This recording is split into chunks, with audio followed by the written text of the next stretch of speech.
শেষবার নিজ পিতৃভূমি বগুড়ায় গিয়েছিলেন 2006 সালের ডিসেম্বরে। এরপর কেটে গেছে প্রায় 20 বছর। অবশেষে অপেক্ষার প্রহর শেষ হওয়ার পথে। দীর্ঘদিন পর বগুড়ায় যাচ্ছেন তারেক রহমান।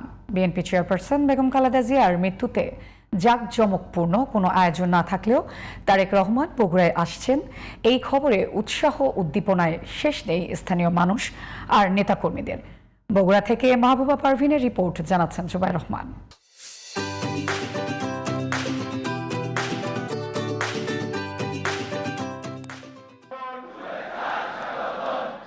দীর্ঘ 17 বছরের নির্বাসিত জীবন কাটিয়ে গত বছরের 25 ডিসেম্বর দেশে ফেরেন বিএনপির ভারপ্রাপ্ত চেয়ারম্যান তারেক রহমান। মাকে হারানোর শোকের মধ্যেও ব্যস্ত সময় পার করছেন তিনি।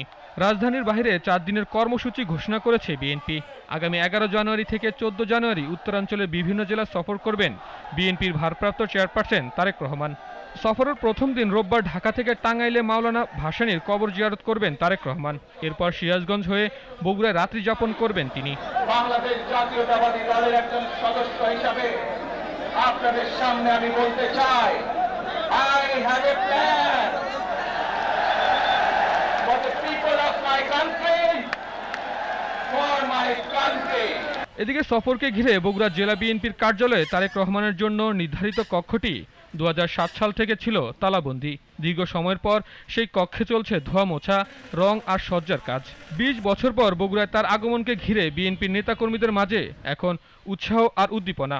তারেক রহমান আমাদের ভাই এবং আমাদের বগুড়ার উন্নয়ন মানে এটা গর্ব। এটা বড় ভাই আসতেছে, আমরা সেই মহা খুশি। আমাদের বগুড়ার সন্তান তারেক জিয়া এদেশের ভাবি প্রধানমন্ত্রী, আমরা আশা রাখি আল্লাহর কাছে।